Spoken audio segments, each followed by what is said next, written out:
All right, thank you for those of you on the stream who watched and said, oh, there's no sound. We hadn't started yet, so that's the good news. So we got you squared away now. So we can go ahead and get going. All right, yep, we're ready to get going. Don't worry about seeing my mug on the screen. It's already been there for like 2.5, 3 hours on a TV game a while back, so there was enough of that. Welcome to the first in-season film session. Attendance is down a little bit, but that's okay. Those of you who are here and those of you who are online, hopefully we'll get something out of the session. The plays that you're going to look at tonight are from our games. They are not CFO video. If you happen to be on the game and you want to confess about what you saw, didn't see, that is entirely up to you. The film and the plays that we look at are designed to make us all better, not to single out or say anything negative about any one crew, individual, or play. None of us are perfect, and at any time, any of us can show up on anybody's video at any time. But we thank the schools for giving us this access. We've got about 5 or 6 games, Newport News, we can get film. I talked to the Frostburg coach, and he was excited to allow us access to the film. And Gallaudet gives us film, so if you're at any of those locations, we will pretty much be able to get the game film for you. If you are, and then we thank Aaron for taking it from Huddle and putting it in a location so that we can all have benefit of all of our games and all of our snaps, so that whether you're reviewing the game for getting better or you're doing your own advanced scouting, because this week we have no games. So if you don't have an ECAC assignment, it's because we have no assignments this week. So if you have time, you can go out and take a look at some of the plays. Mike, do you have anything? It's been a couple of weeks in the season. I've worked with a lot of guys, a lot of the newer guys now. The one thing I gotta say is for you newer guys, you gotta talk a little bit more. You gotta talk to your fellow officials. You gotta talk to your coaches. You gotta talk to the players. Our mechanics are pretty good. Every guy I've worked with has been good, but all the new guys are quiet. You can't be too quiet out there. Other than that, keep it up. Looks like we've had a pretty good showing so far. Yeah, I have not gotten any calls from Bill Ward. Bill Ward was actually at this game. So that's where we're going to start, which is the Apprentice School and the Merchant Marine Academy. Okay. So we have one play that Tom sent in, and Tom, if you'd like to. Yeah, but before you run it, I want to set this up. I'm going to ask a question. This is a 4th down situation. And where are we snapping the ball from? Inside the 50. Yeah. We're roughly on B's 43-yard line. 43 by my math. Okay. If we get a delay of game here, what are we going to do? Most of us automatically will walk off 5 yards. That may be to the advantage of A, because look at where they are. Give them 5 more yards, and there's less of a chance the ball's going to go into the end zone. Okay? So don't automatically assume when you get in a situation like this that A may be taking the delay on purpose because they want 5 more yards. So then you walk it off without even consulting B, because typically that's what you do on a delay of game penalty, isn't it? Don't get in the habit of automatically walking things off when you might want to ask the B captain, do you want this? And he may say no. This is something to think about before you go. Okay, run the play if you would, please, Aaron.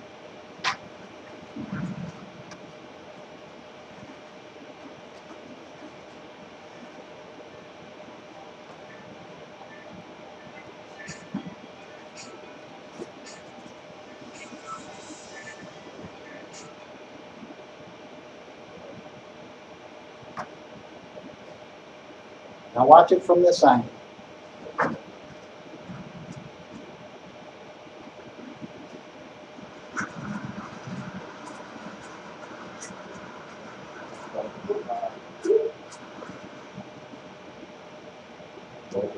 Okay. Thoughts on this play? I was the referee. I'm this short, fat little guy up here, and you just see me coming slowly down the field when this whole play is over. What are your thoughts? Snap inside the 50, stretch inside the 45. I think after that, you put on the goal line and not. I'm just looking at he's sitting on the goal line also. Sure, but B's got, I think the way they wrote it this year is that B's got the receiver, and so he may get pulled up if that receiver goes up to his right. Right, but at this point, I mean, that's only if the receiver moves up. But at this, I would think that he would be on and then he would react to the person receiving the ball, which, you know, on the goal line. He's on the goal line. He's supposed to move up a little bit, let FNS have the goal line, but that ball hits, get back to the goal. Yeah. There was nobody there to see if that ball crossed that goal line. stationary. On that play, that returner really didn't move. He might have moved, went up to the yard, that was it. Where's he lined up, on the 15-ish? Go back to If he's on the, If if you he's go on the back- 10, the B's on the goal line. Yeah. If he's on the 15, the B's on the 10. Where did he start? You want the other angle? No, this is fine. This is actually the best angle for this play. He's on He's on the 15. B should have been moved up. But once that ball hits, he's got to go back to the goal line. Okay? Any other comments? The ball looks like it broke the plane. Although it did not, it wasn't grounded.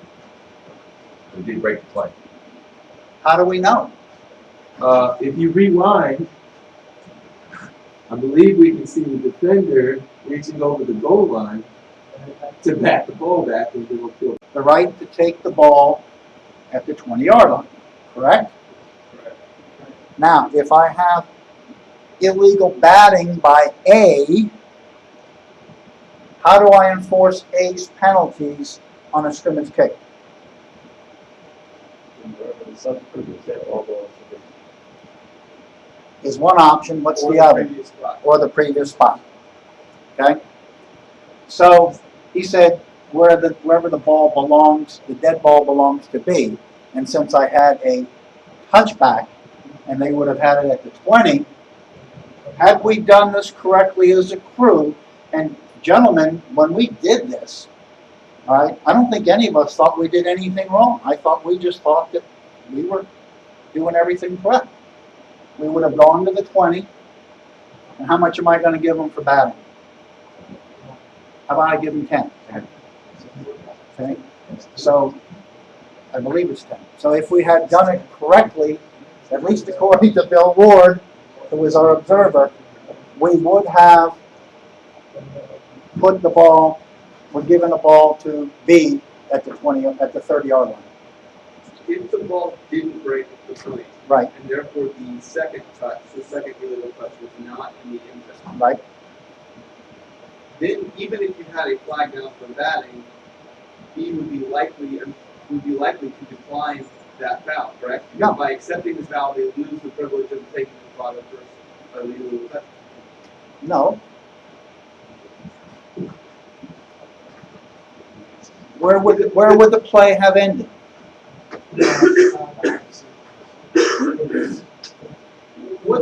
So maybe I'm confusing myself now. There's an exception specifically for touching in the end zone Correct. that is not canceled by the accepted. That's what we would have had right here. Right, but if it hadn't been in the end zone, if all you had was the touch at the 5 or the second touch at the 1, Where did the ball end up? That would have been where the ball would have belonged to be. Right. Right? Yeah. And then we enforced the penalty against Dave from that spot. but I thought you lose the right to respond to the touching case at the top. Right, but the end of the play would have been the 3-yard line in this instance, because that's where the back judge and the field judge stopped the kick. Right. So we would have, in Tom's scenario, tacked on 10 from the succeeding spot, which made it to 13, Or thereabouts. or give Kay the option of going back to the previous spot and having a recap. So those would be your options there. Now, I happen to be the bag judge on this play. The wind was going in the direction of Kay, so we did not, in this instance, think we were going to get a ball that went into the end zone. We did have an incorrect mechanic. I did come up to get the touch on the spot. I did get the beanbag. The ball actually, I'm gonna go shit, because I saw the side judge come up. And I did think that the ball was batted back. But that was gonna look real ugly at that point. So we just gave the ball at the 6-yard line and we moved on. I did not think it was an intentional act to bat the ball. It looks ugly, but there was really no backward motion. He was running in this direction and his hand happened to be there. And I don't know if the ball actually touched his hand or just rebounded as it sometimes does in a backwards funny motion. So I'm not afraid to confess to any errors that I may have. And one of the things that you notice on that play, that when the play was over, did anybody see an official approach the back judge? What are you looking for here? So maybe one of the F or the S might have come in and say, did that ball go into the end zone, maybe? Nobody even asked. You see him at the end, that, that was it. He was there. Now, this is where Is it we this? had the, Okay, is this the one where the, no, I know what. this is a different game. No, that's the same game. Then No, I've this is lo- my I've game. lost Wrong 90 one, wrong one, pounds. wrong one. Your referee has lost 90 pounds if Yeah, it's the same game. I dropped in my film instead of the other one. Hang on. Okay. It's okay.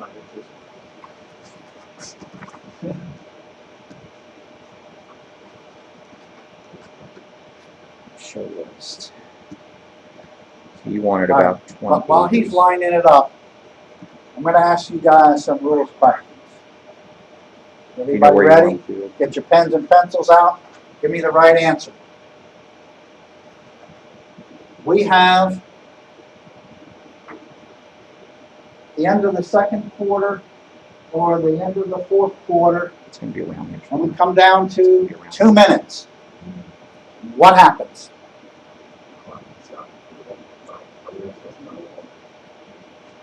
Come on, speak up. I started on the snap for anybody going out of bounds. Everybody go. So the timing that we've been doing up to that point, where if a runner went out of bounds, all Or right, that? and we bring the ball back in, we wind the clock up, okay? We don't do that anymore with less than 2 minutes and a half, correct? And usually, one of the judges who is keeping the clock will remind us of that fact. What else happens in 2 minutes? It's going to be right. This is the front. Close to the 1 minute. No. What else happens in 2 minutes? I'm asking this stuff for a reason, because there's another question I'm gonna raise about our game. The offense starts going fast and use the same ball. What else?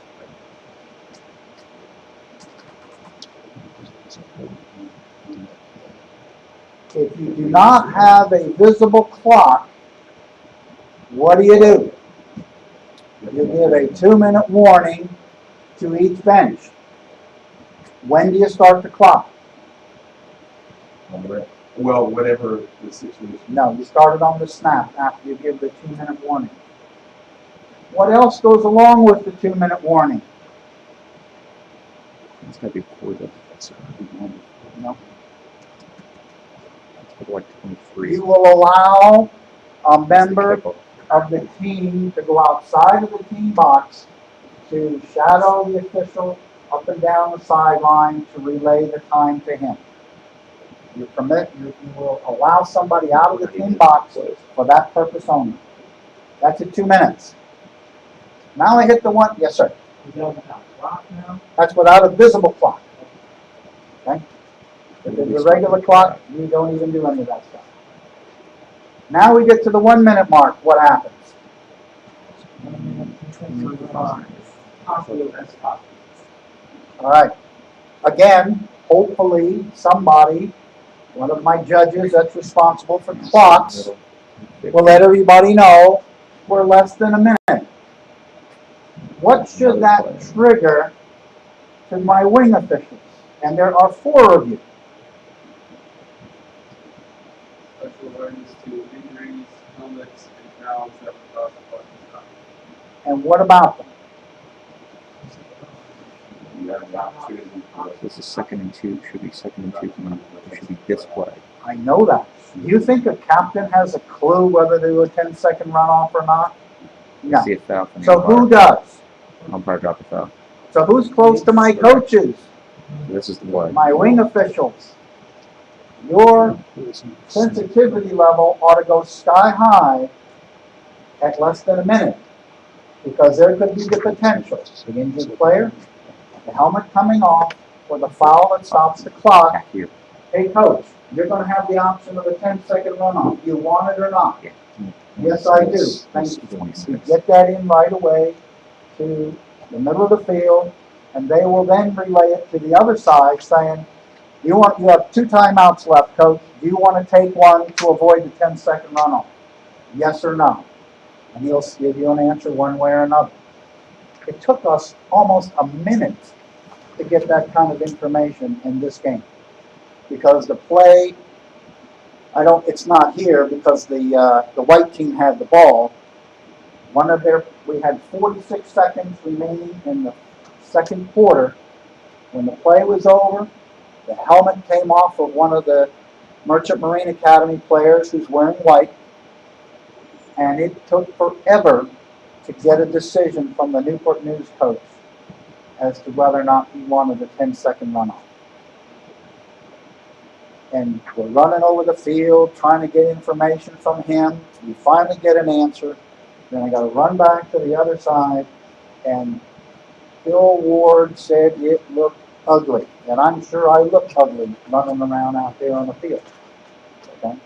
So we need to be sensitive to the fact that when timing things happen, okay, it's not all on the guys in the middle of the field. Maybe there's something that you guys on the wings can help out with in relaying this kind of information. Okay? So be thinking about that when you go out there, not this Saturday because we have no games, all right, but maybe next Saturday, which is the 27th, and I know there's games because I have one. I know you're with me. Who else? Is anybody else down at Lewisburg with me on the 27th? Okay. All right. But again, be aware, game awareness, that you need to be relaying information to those coaches. Obviously, if you're the guy that's ahead and you're trying to score, you know he's not going to want a 10-second runoff. But if the other guy's trying to score at the end of the half and you're trying to prevent him from scoring, you're probably going to take that 10-second runoff. Right? Now, if I do a 10-second runoff, when do I start the clock? And they're ready for play. They take a timeout, then obviously you start it on the snap. Okay, Robert, you had some other. Yeah, I did want to just add, in that situation with the runoff, the visiting coach was getting a little ticked off because he didn't know what the heck was going on. So the back judge was aware enough to go over and say, Coach, what we're trying to do. Okay, I give myself that. So I give it and take it away. But I did go over and tell him what we were doing. We were waiting for the answer as to whether or not he wanted a runoff because the visitors did have timeouts. And he was so upset, he just said, I want the runoff. Tommy wants the runoff. So once we finally got everything situated, We did it right, but it looked ugly doing it, okay? And it took a long time when it should have been bang, bang, bang. Okay? Because I think all of us kind of got caught by surprise that, oh, we got a 10-second runoff option. Do they want it? Like I say, you can ask the captain, you're going to get the deer in the headlights. He doesn't have a clue. So you're really going to have to get that decision from a coach, in all likelihood. All right. Is there another Newport News play? Yeah, this is, Here, This one is- question. yes. I have a question also, but wouldn't all of this be addressed at the release of the freedom? Possibly? We did address the runoff in the pregame, but what you can't address is how slow a coach is and where he is in order to get a decision made. It's interesting when we start talking about coaches, because I had a couple of illegal formation on kickoffs, which can be tacked on, which for whatever reason, the coach decided that he wanted to back them up 5 yards each time, and then they kicked. So coaches do some strange things. Sometimes they're over coaching and you can't get an answer. So in this instance, just look bad, and sometimes you're going to look bad doing the right thing. Particularly in the fourth quarter, I think there could be situations where the choice is fairly obvious. Say if the trailing team has the ball and the player loses the number and or something like that, they're probably going to want to keep that time on the clock. Sure. Do you just, and would you still want to ask in every situation? I would probably ask, but I would probably say, okay, you don't want to take 10 seconds, do you? Then a guy will go, and a good answer. Not true. If I have one timeout left, and I'm trailing by 1 or 2 points, and I've had this happen to the coach, he wants the 10-second runoff because the timeout is more valuable to him than the 10-second runoff. Because he's trying to run the clock out and kick the game-winning field goal or score with no time left. So the timeout is more important to him than the runoff. So there are some decisions that the coach needs to make, let him make it, and be through with it. Because then he can't blame you for making the decision for him, because you will have always done the thing he wouldn't have done, regardless of whether he would have done what he was going to do anyway. Okay. All right, so this play actually occurred about 2 snaps before we had that incorrect mechanic on the punt. So let's watch this play. We've got 2nd and short for the apprentice school.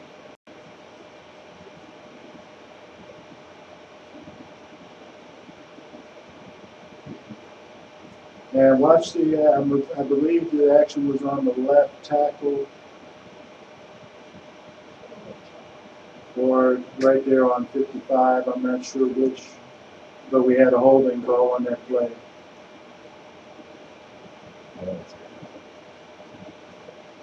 So you may have missed a chop block. That's what you called, isn't it? Oh, okay, so that's the chop. Right there. That chop on those two. That's what that's the umpire's looking right in at it. So That's there's right, another you one did that- call it chop block. We did miss it. I lied. We did get it. Good job. Good call by the umpire. But if you look at it, there's your classic chop block, isn't it? Guy coming down low while he's engaged with somebody up high. I think 72 is the next one. Is this from our game? I'm just trying to figure out. It's all right. His numbers don't necessarily match these numbers, so he got the play numbers off a huddle, which are not Well, quite. I got it off of the SC website. Yeah. There should be a face mask. Yep.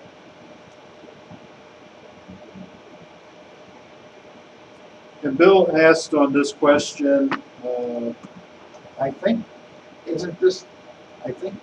this was the guy we nailed for the Yep. face mask. this is a good call. This is a good call by the referee.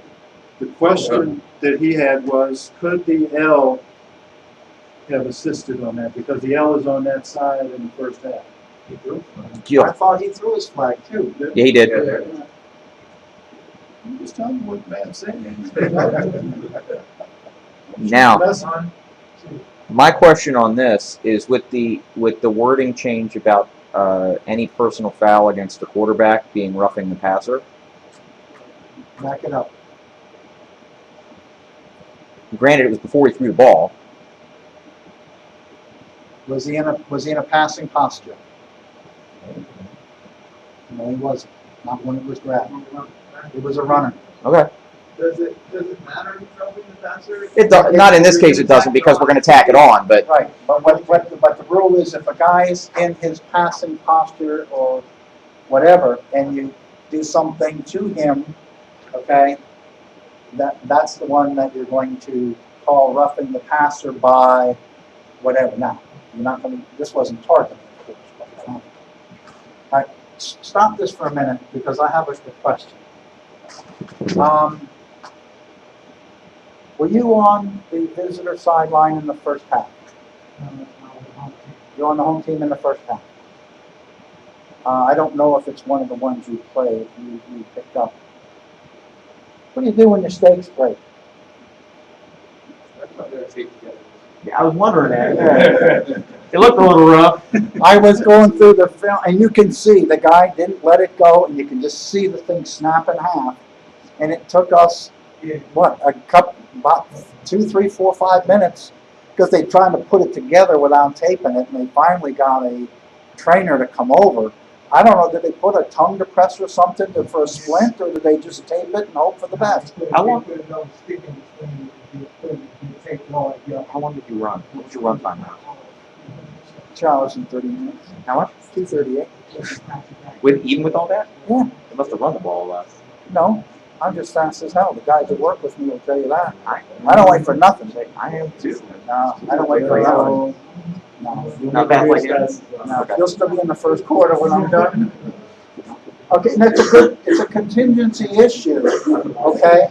Because Wait, don't you our teams don't have a second set of chains typically. So they break like that, and you're gonna have to fix it as best you can, and the chain crew's gonna have to deal with that less than optimal equipment for the remainder of the game, and it happened there in the first half. So, you know, I mean, you just can't have one stick and then the rest of the chain laying on the ground.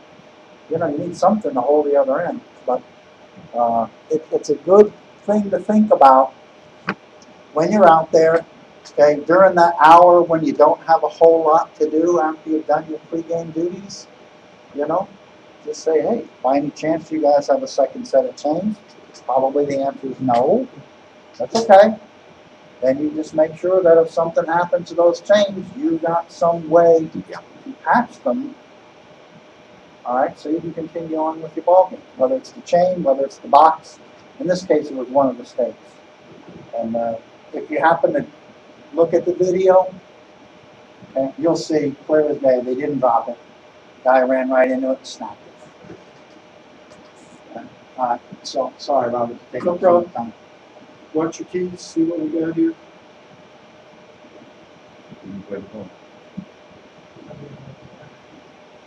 Any problems?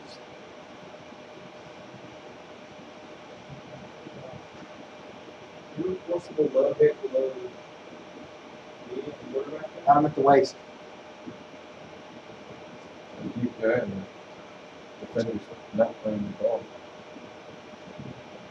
2 flags. So good call for DPI. All right, so then we go 2 plays forward. All right, so watch this action in the same area.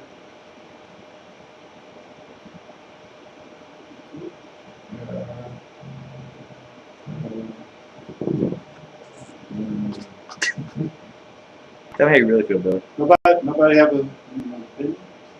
It doesn't look like anything at first look. I mean, you might be able to call a cutoff, but I can't tell from here. Maybe. Right, yeah. That defender's got position on that offense. Yeah, like I said, the first guy, I don't see anything.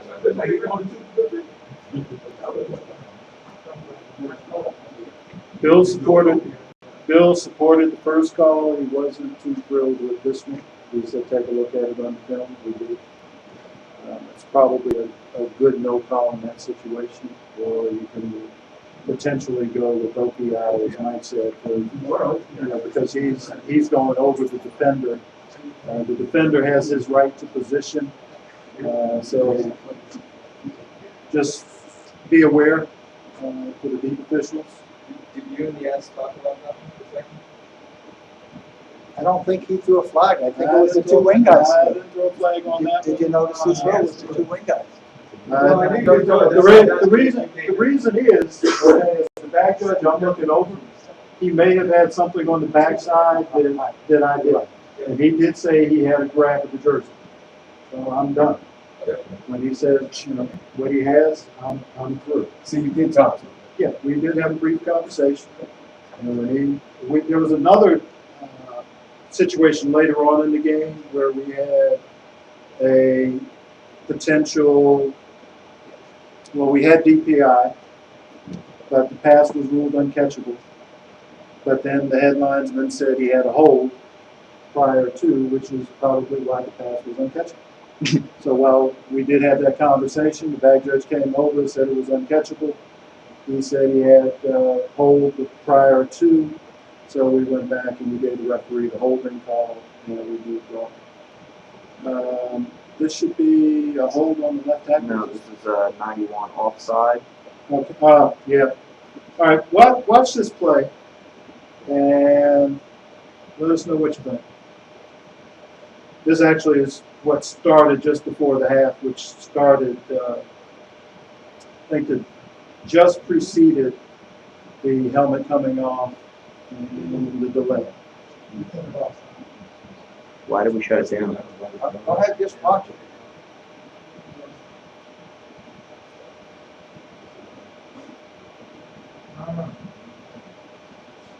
What do you think? There wasn't any contact. The ruling on the field was contact. Oh. By the nose guard. Coach wasn't happy. Thought he should have had a free play. Yeah.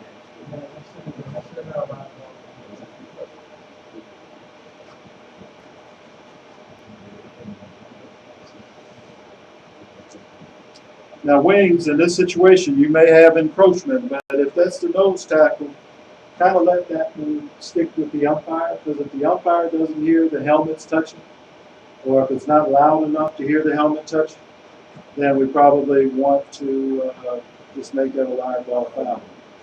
It doesn't look like the film supports contact in this instance, so we're probably going to get an incorrect I don't know if I put it in there. incorrect judgment. That's, I have two more highlighted down here. There's no numbers on them. If it's false starts, you got highlighted. No, skip those. I think that's it for, we've got film from a lot of games, so I tried not to, pick on any one game or any one group. I picked on my guys. Say I should throw the one where I got caught up in the play in there too. Well, let's save these for let's go to the gallery. Yeah. This was Robert's week, by the way. He worked Thursday night, Saturday afternoon, Sunday night. I kind of figured that I'd see you on Monday Night Football. You know, the way you were going. Well, let me just say this. I want to thank not only the crew that went to Gallaudet, but the crew that went to Frostburg, and we'll look at a little of the Frostburg game. But the Frostburg game as well had a lightning delay. And I think this is the first time since I've been president of the chapter where we've had this many issues with weather. And even across the entire East Coast, there have been a lot of games. Go back to the beginning. All right, hold it. All right, what we want to look at on this particular play will be our kickoff and reverse mechanic. All right, and take a good look at where people are at the end of the play. But the crew at Frostburg did a good job. They actually had a night game up at Frostburg that didn't end till, what, 11 o'clock, I think? Because they had a weather delay. And then we had the guys at Gallaudet who stayed till 10 o'clock, almost 10:30 before they called the game. And then two of the guys couldn't work on Sunday afternoon. So we thank you for all those efforts. That truly does go above and beyond. Okay, so here we have the Sunday afternoon game. Watch, particularly in this case, this sideline, and then tell me as well about the sideline after the fact.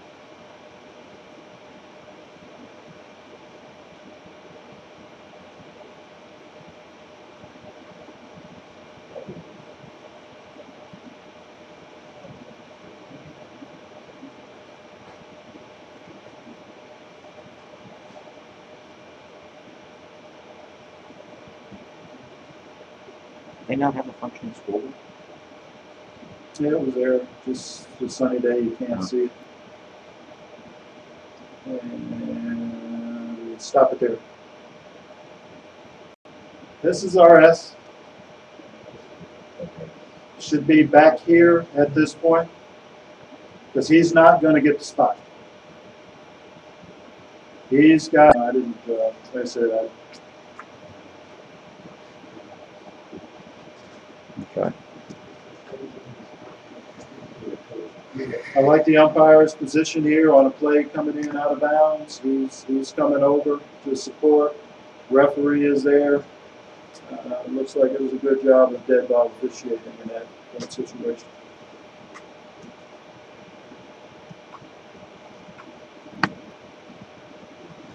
Do you have anybody in front of There's not. It doesn't work out. It's one way. It's a broadcast. All right. So I need to now go back and look at my list here. Let's take a look at 25. Yeah. Yeah. For anybody else that works different days, they don't use the official replay for halftime.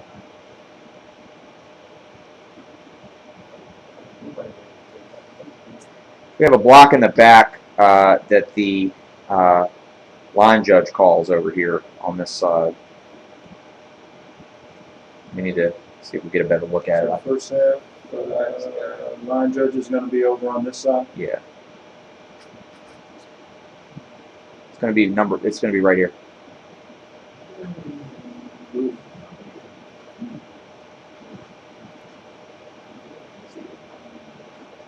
So this is my key on the show here. And I came up and said, did he actually hit him? Because I was watching. I heard this discussion. I said, he had the brick in his hand, he was in chase mode, but I watched him pull up, and I didn't think he actually hit him. And he was, Marshall was right there, and he said, yes, he said it was not a make contact. I said, fine, it was right at the point of attack.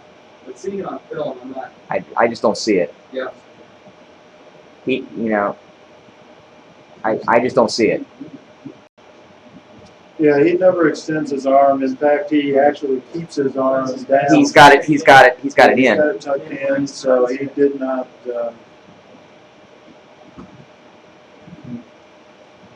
Now, sometimes when, all you can do is give somebody some information, I gave him and you give them an opportunity to get an out, and if they don't take the out, then they get an incorrect call. 45. Not And from my angle, I couldn't say definitively that he didn't extend the arm and push him. I just knew that he had pulled up. I mean, it's very difficult when you're a deep official and your key takes you to a block that's behind the line of scrimmage.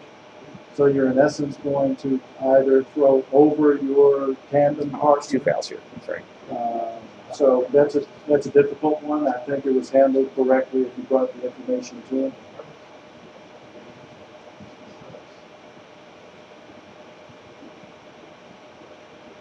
Okay, so there's 2 fouls here. I have an RPS, and it felt, and watching it on film, it's not as late as it felt when I was watching it in real time, but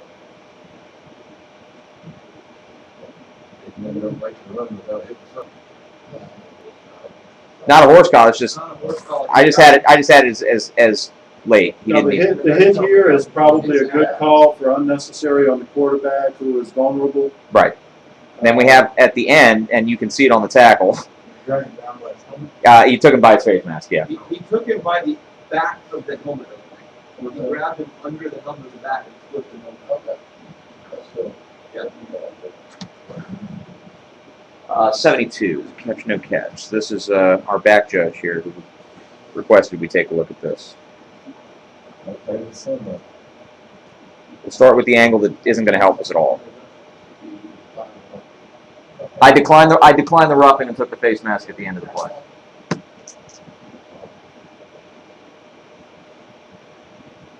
So this angle tells the tale. What's the question?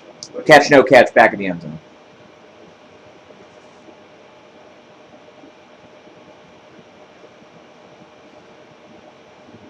I think we need to slow down. Look at his. Hold on, wait, no, you can't slow it down. So this isn't replay booth, so I don't really have the You should have it, if you right click, there you go. play speed. You can put it in slow and you can Hold actually Shift see. S.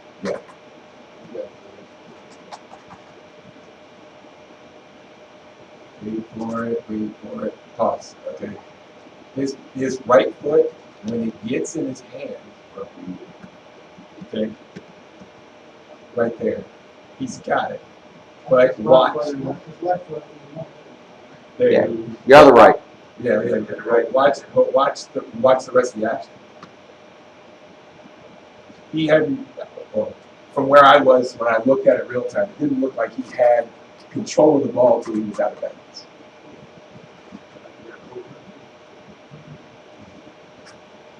Put in, so, Tough call. Judgment call. It's a judgment call. There's nothing you can do, but that's one of those ones where you're gonna see it. There's not many more times, but it's that back foot again. but can I say something? Play like that because it looks like you got Son built on the end line, and possibly the back is on the line. You could probably gotten some help on the outside by looking at the possible. I think at this, I don't know if it's first half or second half, but I think. I'm over there, and I was giving him the no catch as well, from where I was. Okay. Okay. But I think it went. Well, but Billy had no. But see, the thing is, Billy had no hesitation. No hesitation. We saw. Hey, he's out. Let's go on. They didn't bitch about it, so. I did look. He made I looked at him. And I gave him, I didn't. It literally was like this. Because he was right here. If you look, I'm facing that way. The foot came down, I looked up, he's the other like this. Okay, good. I got him. And the hands were up here. They weren't up here. Right? And that was one of the things that we talked about, was that I didn't do, it should have either been this or this. Yeah, I was up here. Right? So I gave myself a terrible out. So I needed to slow down. Agreed. But when I was doing this, that was the look go. And then the hand down.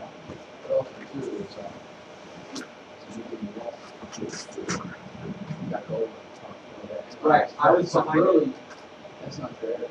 agreed. I could tell the pass was going back to the end zone, so I kept going to hopefully when I put my helmet I could. Really, you were left out in the aisle by yourself.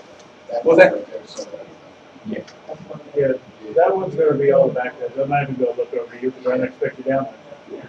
I'm just gonna look at it. I mean, you didn't do it. You got it. Set out of bounds. You slow down. Does it look like a touchdown? Yeah. Real time. You're basically making a guess at that point. Okay, so But a guy brings it in like that. It's really close. Hey, he did. all right, so watch the quarterback here.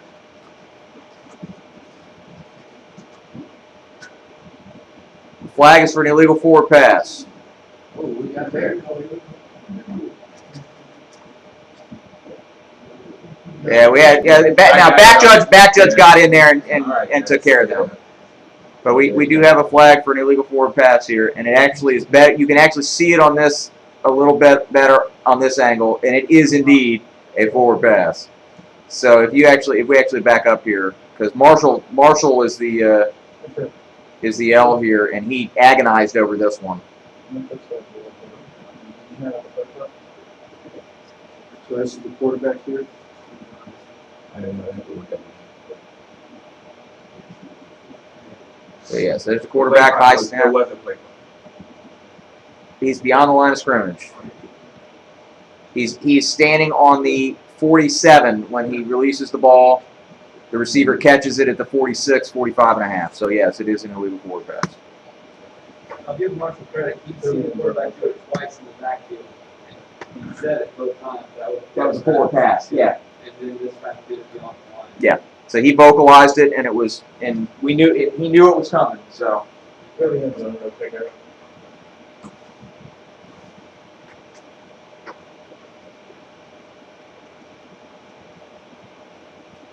I'm not Just sure. wondering what signal you were getting. Yeah, I'm not sure what. Billy, do you know why you had your hand up? Was that the recount city? No. I don't remember. Oh, I might have been given the down. That was the down. Yeah, that was the down. Hey, you don't have to get it done. If they didn't get At it that down, point, they better know the down about this now.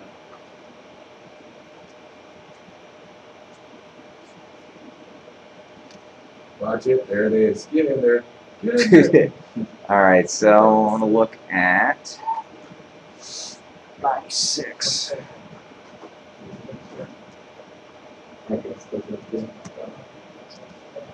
Oh, okay, this is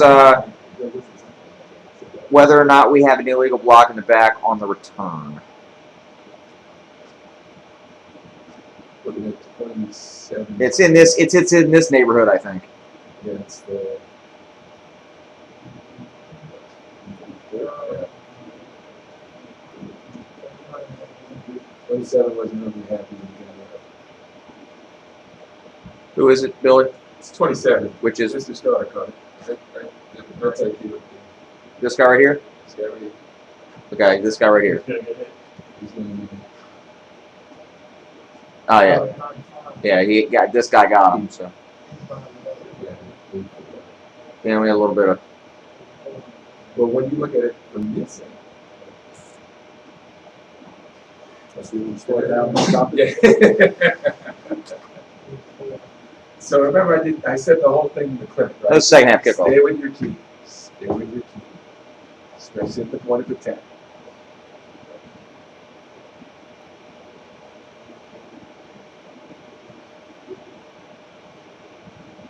So the question is, was that, yeah.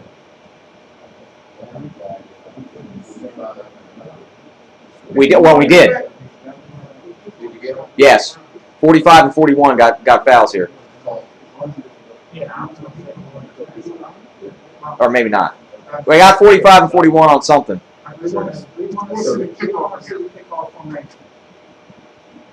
He ran his guy around, but he already's got 4 over here, and he's got over here. He's got 4 over there. He just runs the guy around the end. Yeah, he's got 4 on both sides. The guy from the 6 sectors. The guy from the 6 runs around behind him. Yeah. No, they did that. He did that all day, and it's one of the times where Yeah, but Bill, the question is, I didn't have this one. The question is from the other view that looked like it was a block. Yeah. It did. I know why. Okay. And from that angle, it looked more like a side block than it did a block in the back. All right. This one is interesting. This one will spark some discussion. And so, but the question is, so on that play, Yes. do you leave that alone? It's at the point of attack. I mean, I've only got one look. I don't have to reverse that. And it's at the point of attack. It's the only guy there to make the stop, and he gets blocked. Half in back, half in front. I can't see the front side. Oh, That's well, on the back side. you just answered your own Yeah, question. You answered your own question. I can only see the back side. You said, go back, rewind what you It just said. happened from the video.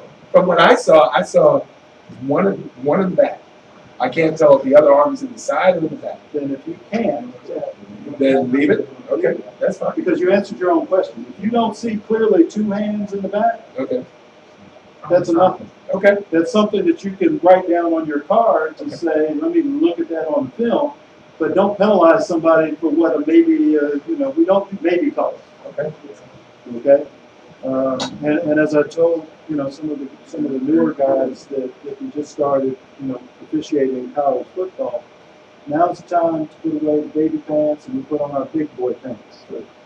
Okay? So we get paid for that judgment. And sometimes the judgment is, I'm gonna pass on that call because I did not see both hands. Coach, if he complains, I saw one and I couldn't see the other one, it could have been a side block, and we move on. I'll look at it on the film. All right, this brings up this is more of a mechanics question than a ruling question. So this is a punt play. And we have the receiver get clobbered at the end of the play, and a flag comes out. You get a much better look at it here, though.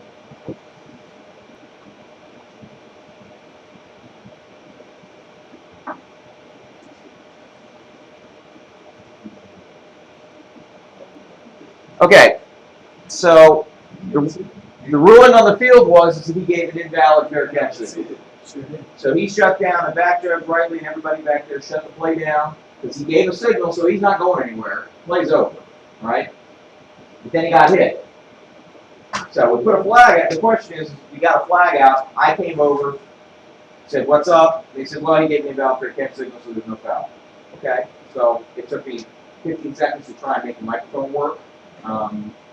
And explain that there was no foul because he gave an invalid catch signal.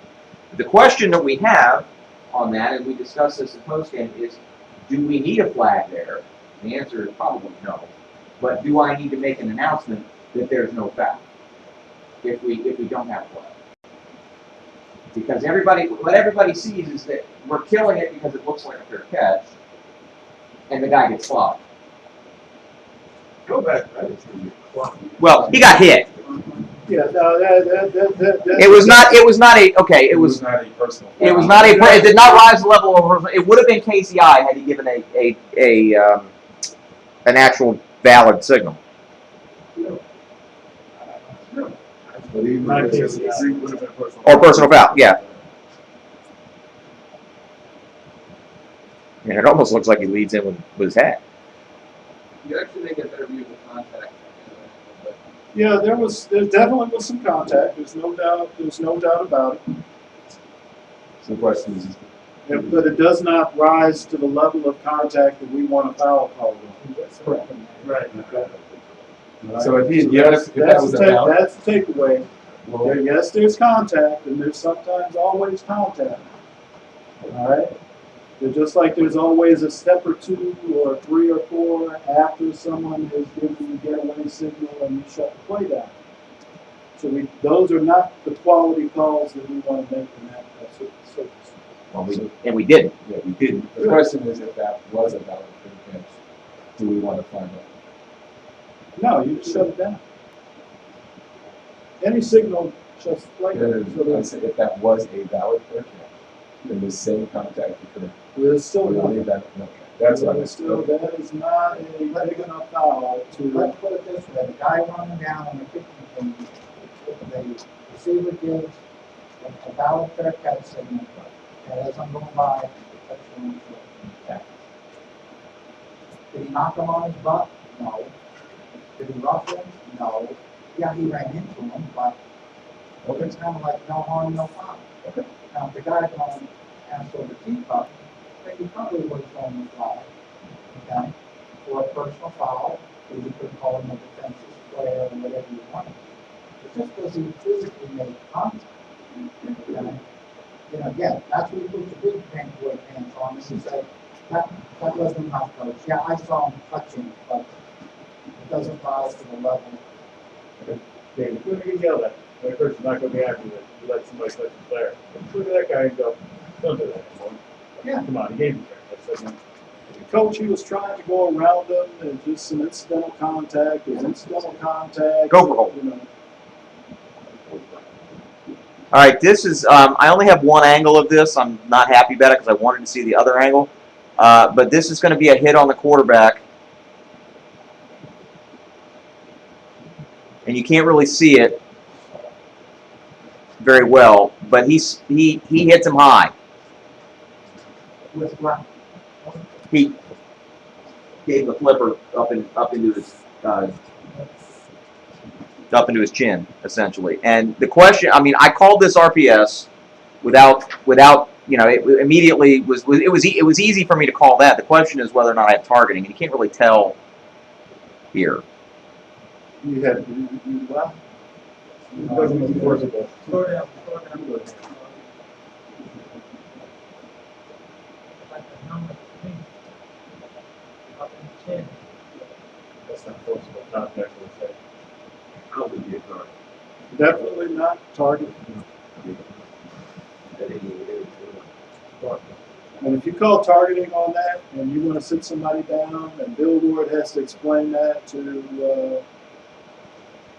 the Bluefield coach, and the coaching staff, why somebody is going to be set down for that, he would probably sit you down for that. Which is why I didn't call it targeting. It's, I realize you know, that you err on the side of safety, but because targeting is such a heavy penalty, I mean, you really gotta knock the guy's socks off if you're gonna call. When he got his bell rung, he actually, I don't know if we see it on here, but he goes down on this play. I mean, he's down and injured on this play. no, it's good that we got, you know, it's hard to see where exactly he hit him, but if we have an injured player and we have a flag down, then there's really nothing that either coach can say. We had an injury, stuff does happen. I mean, and this is a left-handed quarterback, so I'm over here. So I'm looking. I almost get screened off for the hit itself. It looked bad from where I now, was. the So. one thing that will, all right, that's a good point. Now, for the referees, Terry preaches, okay, you're here, but as this pass rush comes and he drops back, go back and then come around so that you can see that hit. Okay. So don't stand there. Just don't take the 45-degree angle back. You take it back, your drop step initially, but as the play develops, come around so that, especially if you get pressure from the opposite side, so that you can see that contact and where that hit is going to occur. 132. This is illegal in. Yeah. You already called roughing the passer. Right? Yes. So if you called roughing the passer with targeting, Right. what more do you gain other than ejecting the ball? Nothing.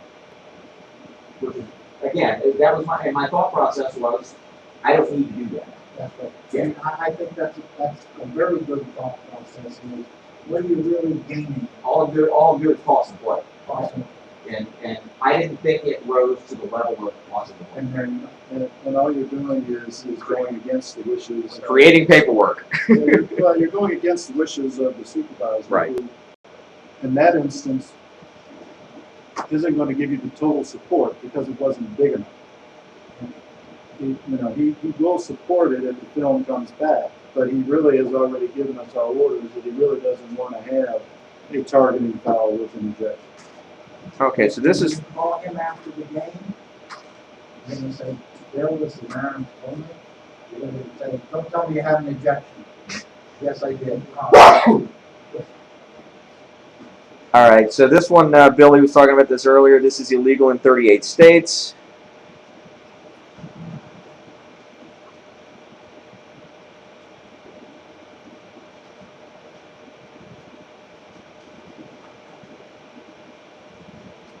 And it's action over here on the receiver.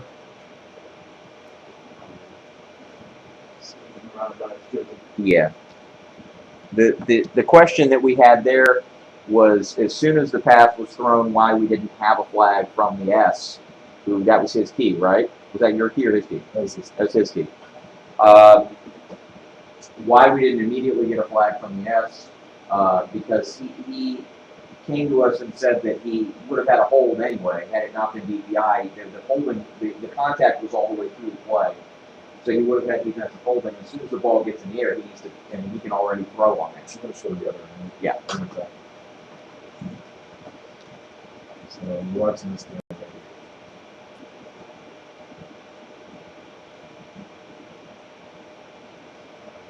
So it was.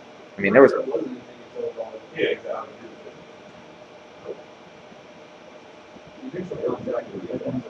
Yeah, I mean, he's kind of tripping over his own feet as he's going through. He's, He may have even tripped on his own player. Right. Yeah. he's gonna end up tripping over this guy Like there's right another here. guy on their team, right there, who's also. It's the dude had a hold of his jersey. I went on. The only reason why I looked over was because I saw a guy falling over. I wanted to know why. Then the ball's airborne, and you see. I didn't know whether it was the guy in front or the guy in the back that had grabbed him, but I knew someone had him. What I didn't know was that 27 had been molested him since he left the line. There was never separation from the defender and the receiver at any point during that play. 24, yeah. So, anyway, Now,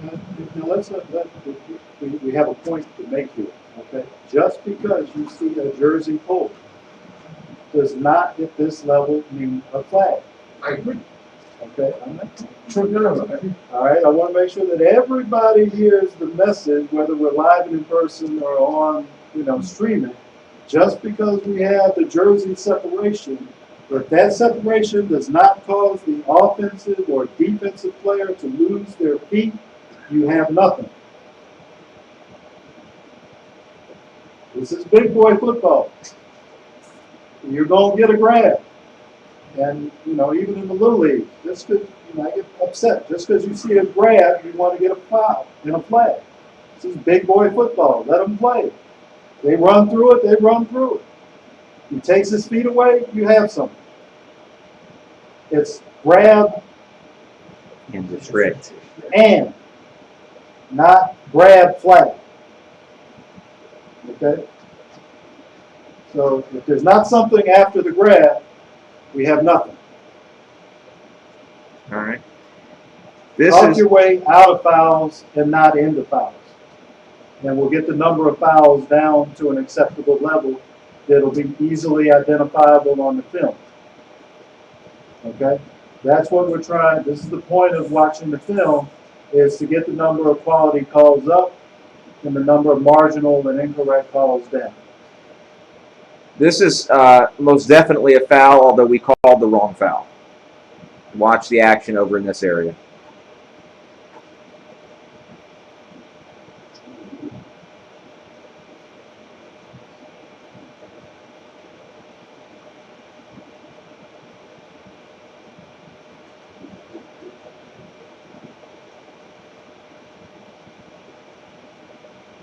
Who's up the sideline view? You can see it right there in the. That is a clip.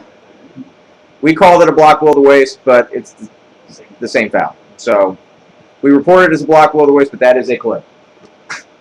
And the player did get injured on that. That was pretty bad. Good call. Good get. The OPI, 157. We have a call here for offensive pass interference. The action is down here in the bottom.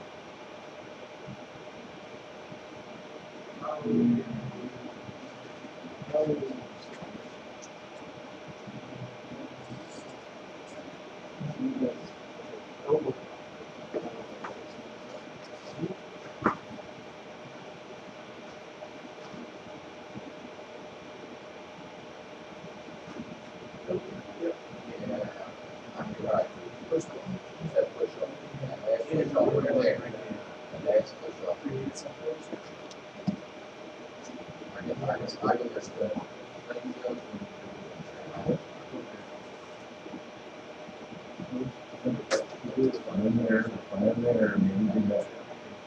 And the player came in and said it was a push off. What do you say? The defender didn't even lose a step. It was exactly where he wanted to be. He pushed him on the arm. Yeah, there was On the shoulder or anything like that, he looked like a hand slap. the defender doesn't Just get your hand hold over his shoulder a little bit. He doesn't really push them away.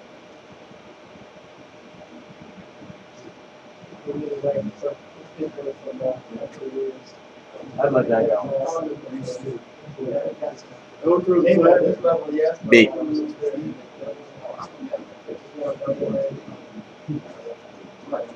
I lost my Christmas. Yeah, what was the score this week, Tim? This was Oh, this yeah. was against the team that was ahead. Oh, okay. All right, that's right.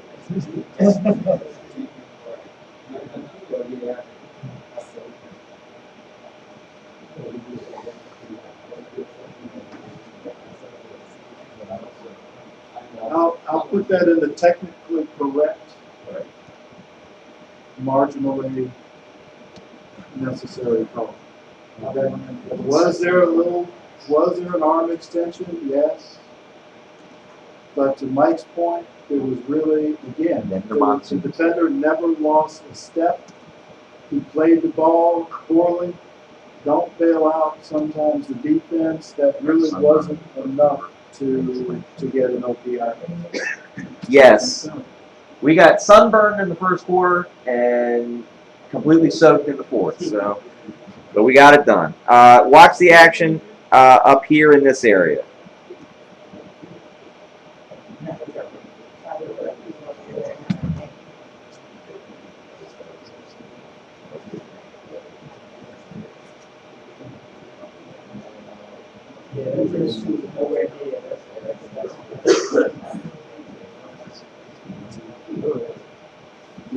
So yeah, we got that as a block below the waist.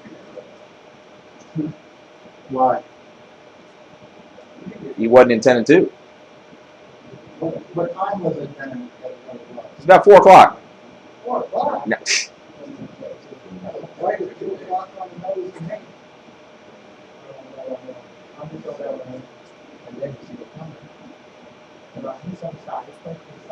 I'm going to tell you, I don't support that call as well. Why? For two reasons. One, how far downfield is it?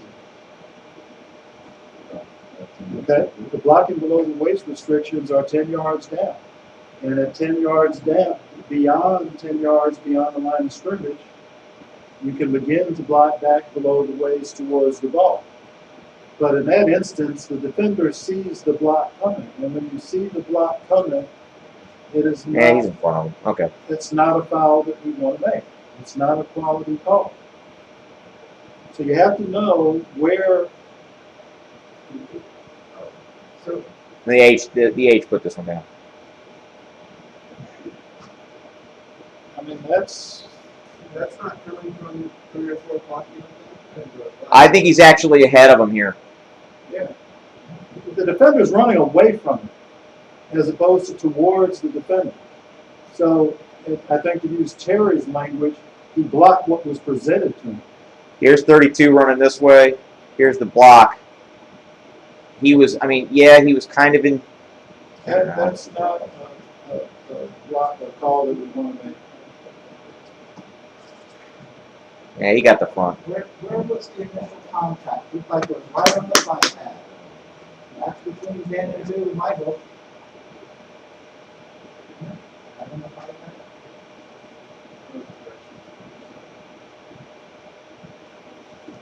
So there was that, and then I have one more just for fun.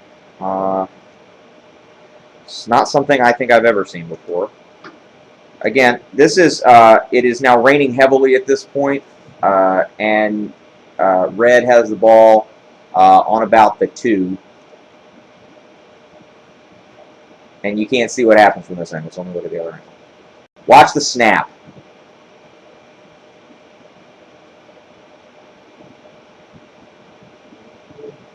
No.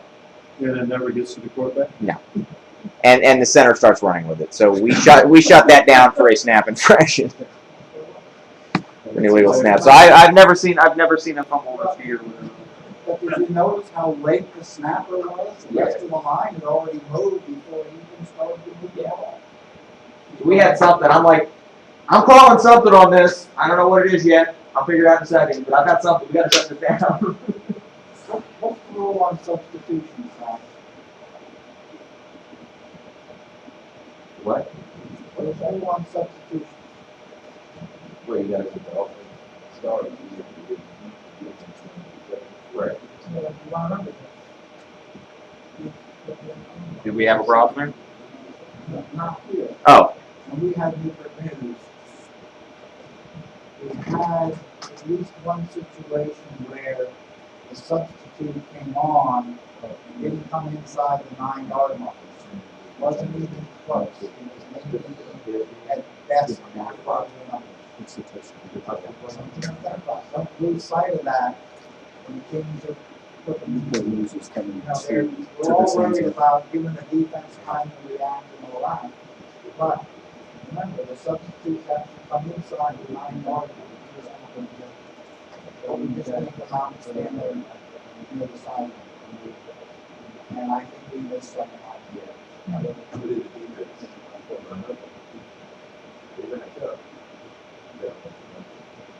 Well, they originally matched up. They didn't match up originally because there was one receiver that ran out. And as he ran out, another came in.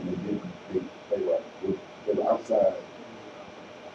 Yeah, but they knew the team said, You know, these guys.